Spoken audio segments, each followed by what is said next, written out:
The nonprofit organization bridges the gap between policy and execution. They help in advocating for certain policies, they influence decision makers, and they support the communities. Assalamu alaikum, and welcome to the second episode of SPE-KSA Podcast Journey, where the section represented by its Public Relations Committee continues to extend its media outreach efforts to connect industry professionals and foster innovation by sharing valuable insights and experiences.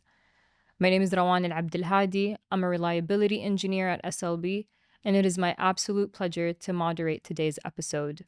We are excited to explore the power of sustainability and its potential to be a game changer for many industries, including the energy sector. The quest to reduce emissions may seem ambitious, but with the right strategies and policies, it can become a reality. Joining us today is Khlood Tarabzouni, a Sustainability Advocacy Director at Mukatafa, who will shed light on the evolving economy that increasingly integrates sustainable practices, the challenges and opportunities this shift presents, and how businesses and young professionals can adapt. She'll also share insights into her career journey, what inspired her to pursue sustainability, the lessons she's learned. So let's uncover valuable perspectives that could shape our future. Let's get started. I just want to know, what inspired you to pursue a career in sustainability and public policy? To be honest, sustainability is not just an ethical role or skill, because I was very exposed as a young lady to sustainability, climate change, climate trends, recycling, giving back to the society by volunteering. All of that really shaped me in a way that inspired me today, or back 10 years back, to pursue a master's in this field. It was a new role for me. I never thought about actually pursuing climate change and all of that. But when I had the opportunity, I did take it. So it shaped me in a way, just because we needed to raise awareness about sustainability. We needed to give back to the community. So it wasn't only just environmental aspect, but more of social aspect as well. Well, thank you for pursuing it, Khlood. We're very glad that you did. Thank you. Can you elaborate on your career story, please, Khlood? So once I graduated from my master's, I came back to Saudi, and the only available job was public relations or corporate communications. Now, because I'm a people's person coming from an HR background and my bachelor's, that really, in a way, met with my standards or objectives at the time, by representing a company, managing stakeholders, meeting and networking. And after about a year, I moved to King Salman Energy Park, Spark. And as well, I started in corporate communications. But then they decided that they needed a sustainability division, because Spark is an Aramco subsidiary. So they had to meet with our shareholders' agreements or net zero promises.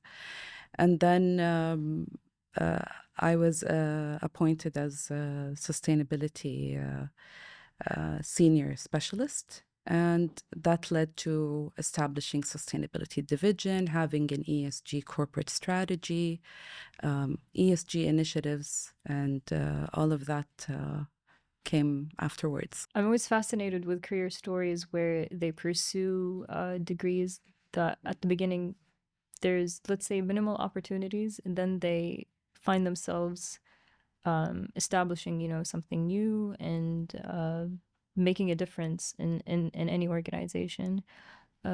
What advice do you have for young professionals who want to pursue any career that they see that may not present current opportunities, or it's not very direct? What do you say based on your story? Well, personally, I'm a risky person, so يعني ما أنصح يعني كل أحد طبعًا يكون مرة مخاطر or very risky. But I would say understanding the needs of the job market today. What are the jobs that might come up in the next few years, 3 to 5 years, and what really aligns with their passion. It's not just about what meets today's needs, but really also in a way to have it in the middle, some kind of a middle solution where, okay, this is something you're interested in and you want to pursue, but as well as it is your passion. So I would say find your passion first and then try to study the market and to find, a middle solution where it meets both your needs and the nation's needs in a way. So, Khlood, when you started working or transitioning from communication into in sustainability, a role that incorporates sustainability, did you have to do any convincing to obtain that role, or? Yes, I said I have a master's already in this particular field. Why do you need to hire someone else? I have the expertise. I also upskilled my training skills in sustainability, so I obtained further certificates in the field. And I guess, alhamdulillah, يعني, it was a yes.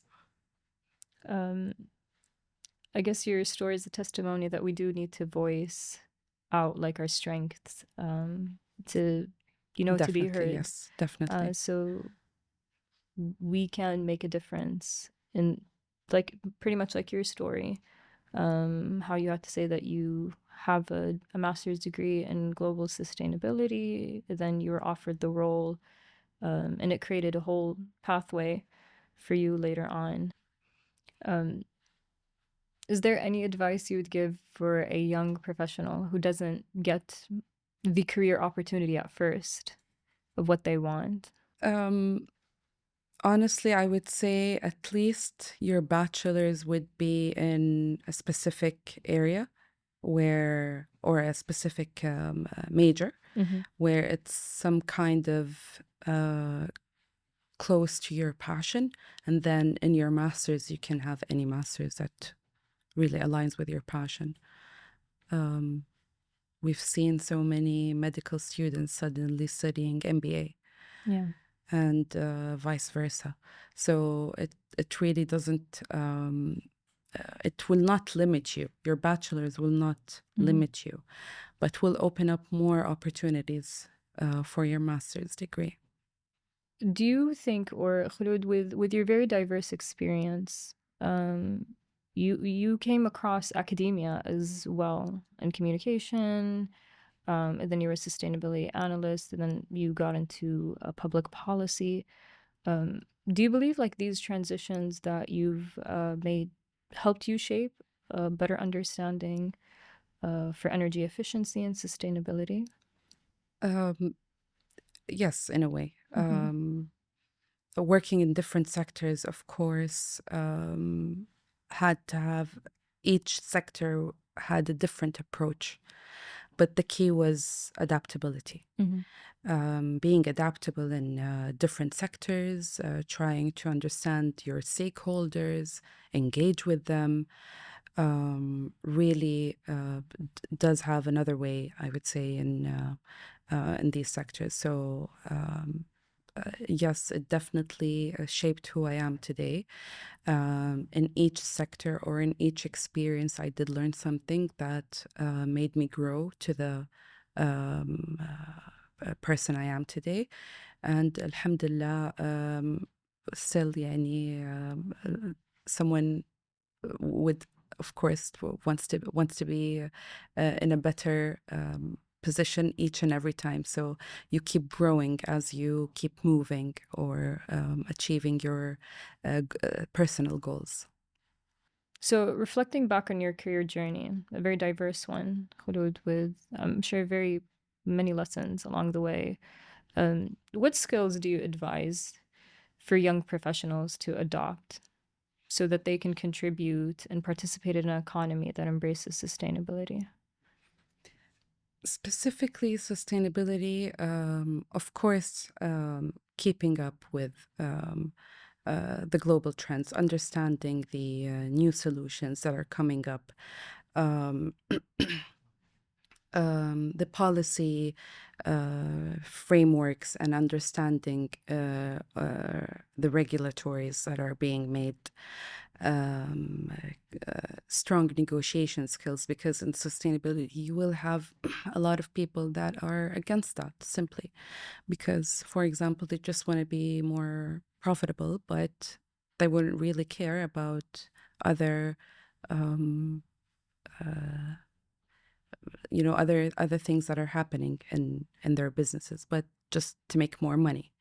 So I think understanding all of these areas would help young professionals in the specific field.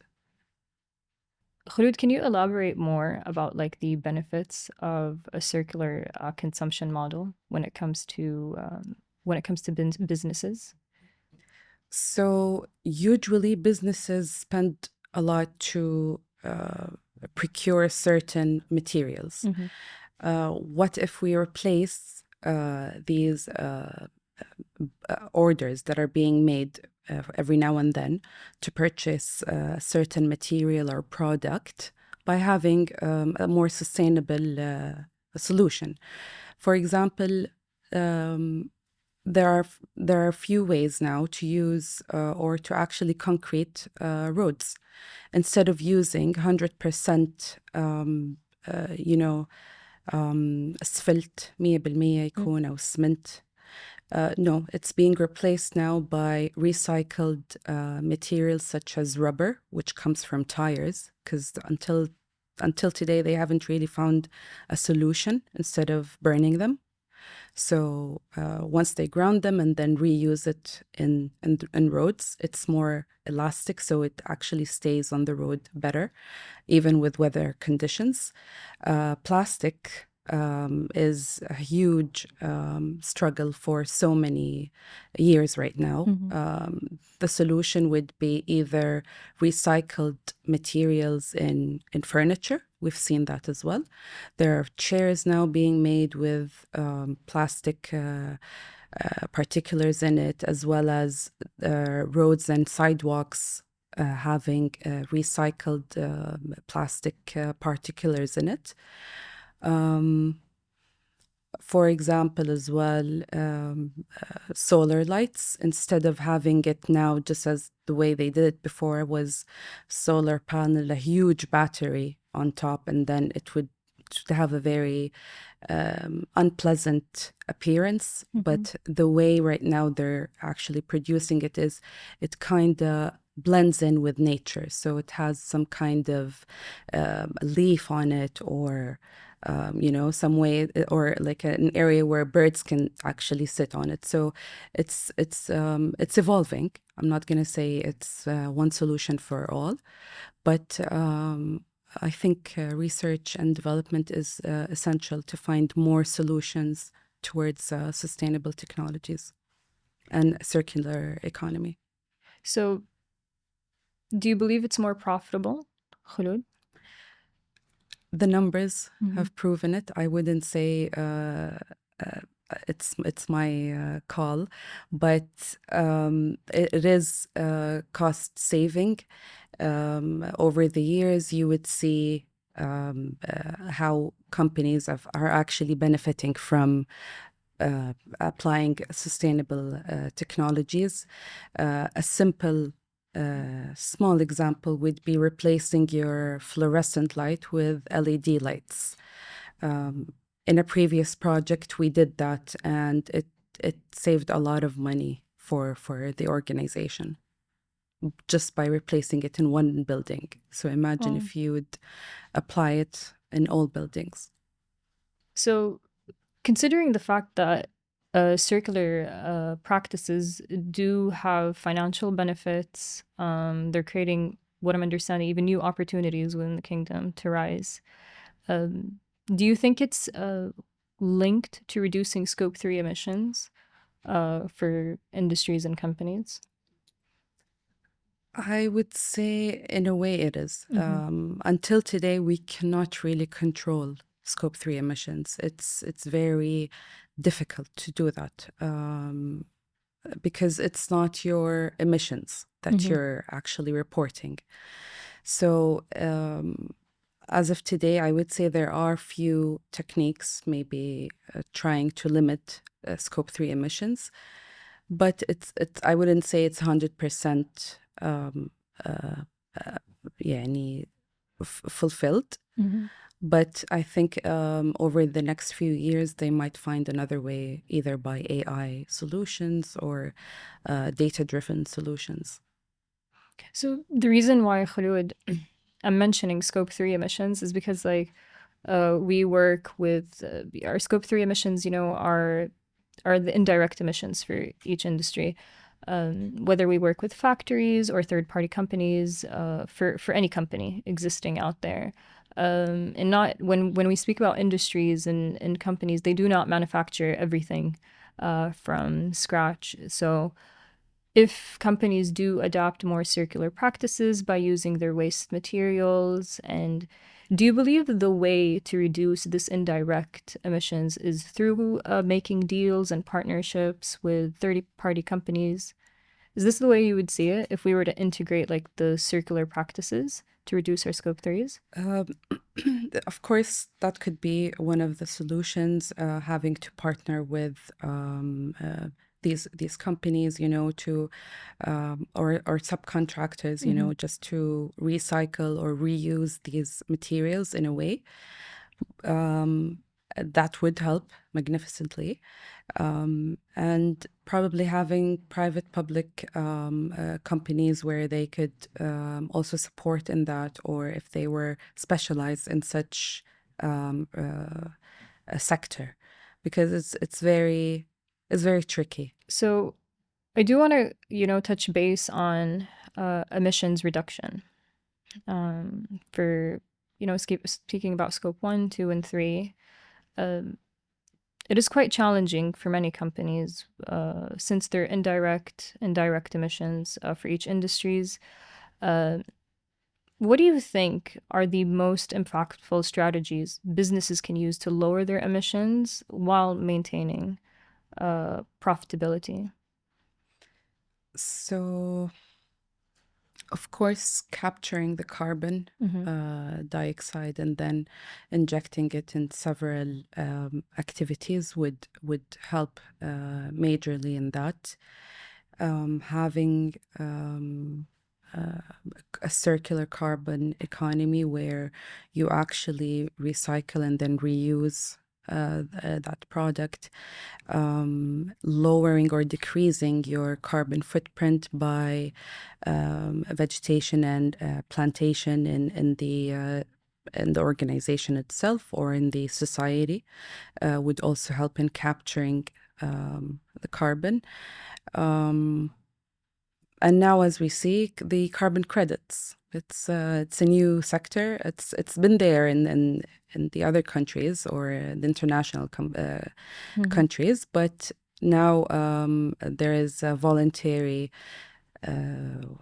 force in Saudi with leading companies such as Saudi Airlines, Aramco, and PIF are monitoring these carbon credits and trying, to sell or buy these carbon credits. So it's really, I think it's يعني a lot of companies would actually benefit in this way or this method of doing businesses. So Khlood, I do want to ask you, usually when we talk about emission reductions, we usually focus on CO2 reducing and carbon emission reduction. What about the other greenhouse gases? So, during my experience, some of these gases are actually helpful in other areas. It is in some ways it could be captured in a way and re-injected in other areas where it could help develop or manufacture another product. So I wouldn't, for example, carbon dioxide is used in the medical field because they need a few of these gases to be used as well. So it's actually being applied in different sectors, and like I said in the beginning, it's an evolving sector. Carbon has been just few recently now in Saudi, but it's still evolving very fast, and in a way that we couldn't really, I would say, capture, because it's used in different fields and sectors. Okay, so when speaking about capturing greenhouse gases, does that only apply for large-scale companies, or do you believe it? I believe all companies or organizations have a way of adding to the carbon footprint. SMEs are very essential in our kingdom's economy, as well as big and large companies. So it really goes all the way from small up to large companies. And it may create like economic opportunities, Of right? course it does, yes. Hugely. Yeah. Is there any other strategy also, Khlood, like you want to emphasize on? So I know, like, of course, because of the Vision 2030 and all of the efforts being made, the Saudi Green Initiative was established. And the SGI, or the Saudi Green Initiative, is being applied vastly all over the kingdom. So we would see the mangrove areas in the western province. We would see also the desert right now. The desertification is actually changing. It's becoming less. The sandstorms are getting less in Saudi. And all of that are efforts of the Saudi Green Initiative, the plantation of certain or specific plants and trees and shrubs are being selected due to weather conditions, the drought that we might have. The seeding has helped, which is the artificial rain, has helped also in having these trees and plants still being alive. So I would say a plantation is definitely another strategy. Another strategy to incorporate. Interesting. So Khlood, throughout this discussion, transitioning greener, incorporating more sustainable practices, you do mention that it does cause or the merge of opportunities that reduce environmental impact, but also enables economic diversification. And that's pretty much aligned with the Kingdom's Vision 2030, which aims to be a catalyst for environmental sustainability while driving economic innovation and growth. Khlood, can you elaborate how the Kingdom's Vision 2030 aims to be a catalyst for environmental sustainability? So Vision 2030 has three main pillars: an ambitious nation, a thriving economy, and a vibrant society. And I can say proudly that as of today, many of the indicators that were set for 2030 have already been either met or overmet. The vision itself had different areas for these three pillars, where the National Transformation Program applied certain key performance indicators in different areas and sectors for the private companies to contribute towards that. And one of the major, I would say, goal was having the private companies contribute to 60% of the GDP by 2030. As of today, we haven't reached the 60%, but the private sector is actively working towards achieving that. We can see also the nonprofit sector also working heavily to reach that target. So the nonprofit sector today is actually contributing to that by advocating certain policies to the government sectors, having certain social initiatives giving back to the community and the society to help in having certain targets met, as well as advancing in public policy activities. Okay. I'm going to shift to a different perspective a bit, Khlood. I do believe that sustainability is a field that requires drive and dedication because it's so much linked with future generations while maintaining this one to live prosperly. So, Khlood, I do want to ask platforms like SPE-KSA that offer opportunities for networking and career growth. How essential do you see these platforms in the upcoming economy? So having SPE-KSA as a nonprofit organization with all their efforts in connecting energy, connecting market leaders with young professionals, hosting such workshops and technical events really helps in that. I think it gives an opportunity for the young professionals to be exposed to these areas, especially that one of the 2030 vision is having more than 60% GDP contribution by private sector, as well as the nonprofit sector. Okay. So speaking about the nonprofit sector, how does the nonprofit sector contribute to both government and corporate objectives? So the nonprofit organization bridges the gap between policy and execution. They help in advocating for certain policies, they influence decision makers, and they support the communities to participate in writing these or helping in these public policies. So it's a full circle between nonprofit, private, and public sectors, where all of them work towards having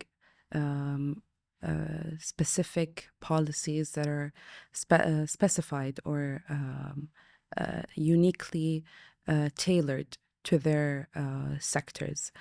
A lot of these sectors really are trying to keep up with today's trends. Ever since the vision was released in 2016, there has been a gap between the public and private sectors, and the nonprofit are doing an amazing effort, and as well as the Center for the Nonprofit Organizations. How is Mukatafa contributing to the vision of 2030 goals for economic transformation? So Mukatafa is a consulting company specializing in public policy. We work with several sectors from public, private, as well as the nonprofit. We create communities such as civil communities or جمعيات أهلية. And these associations actually work towards influencing decision makers, participating in rewriting these legislations by the country or by the government, and offering back to the community by social activities. So it's a full circle, I would say, where we have to negotiate with different stakeholders to influence their decisions to what meets the economy of today. So, Khlood, it sounds that you are very much involved in the nonprofit sector. Yes, we are. And no, SPE-KSA is also one of them. So it's very fulfilling to be working with such sector where you actually see social impact by these policies that are being tailored or changed or even removed sometimes in specific scenarios where it sheds a light about a specific topic. For example, the private sector cannot handle a certain Saudiization percentage, so we would advocate, let's say, to decrease that percentage. So alhamdulillah, it's very fulfilling. Alhamdulillah. It sounds that the next economy is going to need all sectors full force to make that economic transformation. Inshallah, and that yes. transition, inshallah. It's a must. 3 hands can clap, not just 2 hands. So, inshallah, yes, yeah. I do have my closing question for you, Khlood. Where do you see sustainability heading in 5 to 10 years from now, and how industries can stay ahead? I see it going into expanding more on renewable energy projects, also on advancing the circular carbon economy, which is already started it has already started in Saudi. I see it probably going into the carbon credits as well. Now it's voluntary, but maybe in the future it's going to be mandatory for companies and organizations. Just like the European countries, where it's mandatory right now to report on your carbon footprint and how many carbon credits and are you buying or selling and so on. But mostly, of course, achieving the 2030 goals and 2030 vision goals, and what could help in advancing these goals. Is there any advice you would give for any industries or young professionals to take action now to just stay ahead of the curve? Be aware of the global trends, especially in oil and gas and renewable energy. Okay. Renewables are still being innovated. More subsectors are coming into place. The R&D or the research and development area is very huge and essential to actually forward or push these technologies more forward and be to have it applied in today's businesses. And anything that really helps saving our earth today for the future and future generation. On behalf of the SPE-KSA team, we'd like to thank you, Khlood, for sharing your insights and expertise on sustainability and the evolving economy. And we'd like to thank our esteemed sponsors for making this journey a reality. Thank you for having me ويعطيكم العافية. صراحة شيء يشرف إنه القطاع الغير ربحي قاعدين نشهد إنه يأثر على الاقتصاد من ناحية SPE-KSA، وإن شاء الله نتطلع للقاءات أكثر.